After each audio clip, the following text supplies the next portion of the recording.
ಈ ಮಹಿಳಾ ಮೀಸಲಾತಿ ಕಾನೂನು ಪಾರ್ಲಿಮೆಂಟ್ನಲ್ಲಿ ಮತ್ತು ಅಸೆಂಬ್ಲಿಯಲ್ಲಿ 33% ಮಹಿಳೆಯರಿಗೆ ಮೀಸಲಾತಿ ಕೊಡಬೇಕು ಅನ್ನುವಂಥ ಮಸೂದೆ, ಇದರ ಡಿಸ್ಕಷನ್ ಪ್ರಾರಂಭ ಆಗಿದ್ದು ಸುಮಾರು 92ನೇ ಇಸ್ವಿಯಿಂದ 1992 ಇಂದ 92ರಿಂದ ಇಲ್ಲಿಯವರೆಗೆ ಭಾರತೀಯ ಜನತಾ ಪಾರ್ಟಿಯ ಕನ್ಸಿಸ್ಟೆಂಟ್ ಸ್ಟ್ಯಾಂಡ್, ನೇತೃತ್ವ ಚೇಂಜ್ ಆಗ್ತಾ ಇದ್ರು ಕೂಡ ನಮ್ಮ ಪಾರ್ಲಿಮೆಂಟ್ನಲ್ಲಿ ಸಂಖ್ಯೆ ಇಳಿದು ಮೇಲ್ಗಡೆ ಬಂದು ನಮ್ಮ ಸರ್ಕಾರ ಇದ್ದು ಇಲ್ದಲೇ ಇದ್ದಾಗ ಯಾವುದೇ ಸಂದರ್ಭದಲ್ಲೂ ಬಿಜೆಪಿಯ ಸ್ಟ್ಯಾಂಡು 92 ಇಂದ ಇವತ್ತಿನವರೆಗೆ ಒಂದೇ ಸ್ಟ್ಯಾಂಡ್ ಇದೆ, ಕನ್ಸಿಸ್ಟೆಂಟ್ ಸ್ಟ್ಯಾಂಡ್ ಇದೆ.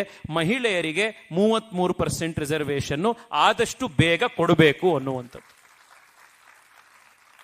ಇದು ಭಾಷಣಕ್ಕೆ ಸೀಮಿತವಾಗಿರುವಂಥ, ಹೇಳಿಕೆಗೆ ಸೀಮಿತವಾಗಿರುವಂಥ ಕಮಿಟ್ಮೆಂಟು, ಸಪೋರ್ಟ್ ಅಲ್ಲ. ಯಾವಾಗ ಈ ಬಿಲ್ಗಳನ್ನ ಕೇಂದ್ರ ಸರ್ಕಾರಗಳು, ಕಾಂಗ್ರೆಸ್ನ ಸರ್ಕಾರಗಳು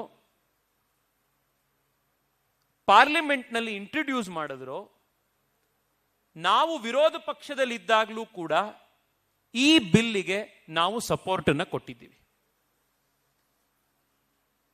ಇದು ರೆಕಾರ್ಡೆಡ್ ಹಿಸ್ಟರಿ. ಇದನ್ನ ನಾವು ಜನಕ್ಕೆ ಬಹಳ ಸ್ಪಷ್ಟವಾಗಿ ತಿಳಿಸಬೇಕಾಗಿದೆ. ಇದು ಬಿಜೆಪಿಯ ಬಿಹೇವಿಯರ್. ಇನ್ನು ಕಾಂಗ್ರೆಸ್ ಪಾರ್ಟಿಯ ಬಿಹೇವಿಯರ್ ನೋಡಿ. 92 ಇಂದ ಇವತ್ತಿನವರೆಗೆ ಒಂದಲ್ಲ ಇನ್ನೊಂದು ಕಾರಣ ನೆಪ ಕೊಟ್ಕೊಂಡು ಮಹಿಳಾ ಮೀಸಲಾತಿ ಬಿಲ್ಲನ್ನ ಹೇಗಾದ್ರೂ ಮಾಡಿ ಅದನ್ನ ಡಿಫೀಟ್ ಮಾಡಿರುವಂಥದ್ದು ಯಾರಾದ್ರೂ ಇದ್ರೆ ಅದು ಕಾಂಗ್ರೆಸ್ ಪಾರ್ಟಿ. ಒಂದು ಸತಿ ಲಾಲು ಯಾದವ್ ಮತ್ತೆ ಅವ್ರ ಪಾರ್ಟಿಯವ್ರ ಕೈಲಿ ಗಲಾಟೆ ಮಾಡಿಸಿದ್ರು. ಅವರೇ ಸರ್ಕಾರದಲ್ಲಿದ್ರು, ಅವ್ರ ಪಾರ್ಟಿದ್ದೇ ಜೊತೆಗಿದ್ದಂಥ ಯಾರು ಅಲಯನ್ಸ್ ಪಾರ್ಟ್ನರ್ಸ್ಗಳು ಕೈಲಿ ಗಲಾಟೆ ಮಾಡಿಸಿದ್ರು, ಬಿದ್ದೋಯ್ತು. ಇನ್ನೊಂದ್ಸತಿ ಮುಲಾಯಂ ಸಿಂಗ್ ಯಾದವ್ ಅವ್ರ ಕೈಲಿ ಗಲಾಟೆ ಮಾಡಿಸಿದ್ರು. ಮುಲಾಯಂ ಸಿಂಗ್ ಯಾದವ್ ಹೇಳಿದ್ರು, ನಾನು ಜೀವಂತವಾಗಿರೋವರೆಗೂ ಕೂಡ ನಾನು ಇದನ್ನ ಆಗಕ್ ಬಿಡೋದಿಲ್ಲ, ನಾನು ಈ ಪಾಸ್ ಆಗೋದೇ ನನ್ನ ಹೆಣದ ಮೇಲೆ ಅಂತೆಲ್ಲ ಭಾಷಣ ಮಾಡಿದ್ರು. ಮುಲಾಯಂ ಸಿಂಗ್ ಯಾದವ್ ರಿಜೆಕ್ಟ್ ಆಯ್ತು. ಇನ್ನೊಂದ್ಸತಿ ತರಿಸಿದ್ರು. ಪಾರ್ಲಿಮೆಂಟ್ನಲ್ಲಿ ಎಲ್ಲ ಅವ್ರ ಪಾರ್ಟಿಯವರನ್ನ, ವಿರೋಧ ಪಾರ್ಟಿಯವ್ರ ಎಲ್ಲರನ್ನೂ ಕೂಡ ವೆಲ್ಲಲ್ಲಿ ತರಿಸಿ ಬಿಲ್ಲನ್ನೇ ಹರಿಸಾಕ್ಬಿಟ್ರು. ಸೊ 92ರಿಂದ 2023ರವರೆಗೆ ಈ ಕಾನೂನು ಸಂವಿಧಾನದ ಒಳಗಡೆ ಬರಲೇ ಇಲ್ಲ. ಇದನ್ನ ಒಂದಲ್ಲ ಒಂದು ಕುಂಟು ನೆಪ ಕೊಟ್ಟು ಅದನ್ನ ಮುಂದಾಕ್ತಾ ಹೋದ್ರು.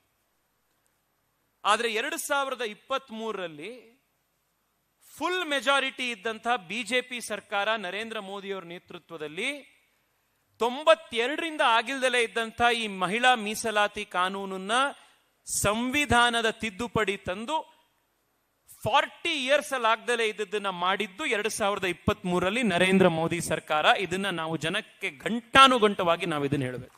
ನಾವು ಮಾಡಿದ್ದನ್ನ, ನಾವು ಅಧಿಕಾರಕ್ಕೆ ಪೂರ್ಣ ಬಹುಮತ ಬಂದ್ವಿ, ನಮ್ಮ ಹತ್ರ 303 ಸಂಖ್ಯೆ ಇತ್ತು, ನಾವು ಮಾಡಿದ್ವಿ. 92ರಿಂದ ಇದಾಗಿರ್ಲಿಲ್ಲ. 92ರಿಂದ 2023ವರೆಗೆ ನಾವು ಅಪೋಸಿಷನ್ ಅಲ್ಲಿ ಇದ್ದಾಗ್ಲೂ ಕೂಡ, ನಮ್ಮ ಹತ್ರ ಸಂಖ್ಯೆ ಜಾಸ್ತಿ ಇಲ್ದಲೇ ಇದ್ದಾಗ್ಲೂ ಕೂಡ ನಮ್ಮ ಸಂಖ್ಯೆ ಇದ್ದಷ್ಟು ಸಪೋರ್ಟ್ನ ನಾವು ಈ ಬಿಲ್ಲಿಗೆ ಕೊಟ್ಟಿದ್ವಿ. ಕಾಂಗ್ರೆಸ್ನವ್ರು ತಂದಾಗ್ಲೂ ಕೊಟ್ಟಿದ್ವಿ. ಅವ್ರ ಜೊತೆಗೆ ಇದ್ದಂಥ ಅವರ ಆಲೈಸ್ ಪಾರ್ಟ್ನರ್ಗಳು JDU, RJD, TMC ಅವ್ರಗಳ ವಿರೋಧ ಮಾಡಿದಾಗ್ಲೂ ಕೂಡ ವಿರೋಧ ಪಕ್ಷದಲ್ಲಿ ಕೂತಿದ್ದಂಥ ಬಿಜೆಪಿ ಇದಕ್ಕೆ ಸಪೋರ್ಟ್ ಕೊಟ್ಟಿತ್ತು. ಇದು ವಾಸ್ತವ. ಆದ್ರೆ 2023ನೇ ಇಸ್ವಿಯಲ್ಲಿ ಕಾನೂನು ತಂದಾಗ ಸರ್ಕಾರಕ್ಕೇನಿತ್ತು, 2021ನೇ ಇಸ್ವಿಯ ಏನು ಸೆನ್ಸಸ್ ಮಾಡಬೇಕಾಗಿದೆ, ಆ ಸೆನ್ಸಸ್ ರಿಪೋರ್ಟ್ ಬೇಗ ತಯಾರಾಗತ್ತೆ, ಅದ್ರ ಮೇಲೆ ಡಿಲಿಮಿಟೇಷನ್ ಆಗತ್ತೆ. ಆ ಡಿಲಿಮಿಟೇಷನ್ ಆದ ತಕ್ಷಣದಲ್ಲಿ ನಾವು ಇದನ್ನ ಜಾರಿಗೆ ತಗೊಂಡು ಬರೋಣ ಅನ್ನೋದು ಸರ್ಕಾರದ ಇಚ್ಛೆ ಇತ್ತು. ನಿಮ್ಮೆಲ್ರಿಗೂ ಗೊತ್ತಿರೋ ಹಾಗೆ ಕೋವಿಡ್ನಿಂದಾಗಿ 2021 ಸೆನ್ಸಸ್ಸು ದೇಶ ಅದರಿಂದ ಚೇತರಿಸ್ಕೊಂಡು ವ್ಯವಸ್ಥೆಗಳು ಮತ್ತೆ ಸರಿಯಾಗಿ ಅದೆಲ್ಲ ಆಗೋವರೆಗೆ ಅದು ಡಿಲೇ ಆಯಿತು. ಈಗ ಸೆನ್ಸಸ್ ಜಾರಿಲಿದೆ. ಸೆನ್ಸಸ್ ರಿಪೋರ್ಟ್ ಬಂದು ಅದಾದ ಮೇಲೆ ಡಿಲಿಮಿಟೇಷನ್ ರಿಪೋರ್ಟ್ ಆಗಿ ಇದೆಲ್ಲ ಆಗೋ ಅಷ್ಟೊತ್ತಿಗೆ 2029ರಲ್ಲೂ ಎಲೆಕ್ಷನ್ ಬಂದ್ಬಿಡುತ್ತೆ. ಮತ್ತೆ ಮಹಿಳೆಯರಿಗೆ ಅವಕಾಶ ಆಗೋದಿಲ್ಲ ಅನ್ನೋ ಕಾರಣಕ್ಕೆ ಏನ್ ನಾವು ಸಂವಿಧಾನ ತಿದ್ದುಪಡಿ ತಂದಿದ್ವಿ 2023ರಲ್ಲಿ, ಆ ಸಂವಿಧಾನ ತಿದ್ದುಪಡಿಗೆ ಒಂದು ಅಮೆಂಡ್ಮೆಂಟ್ ನ ತರೋಣ.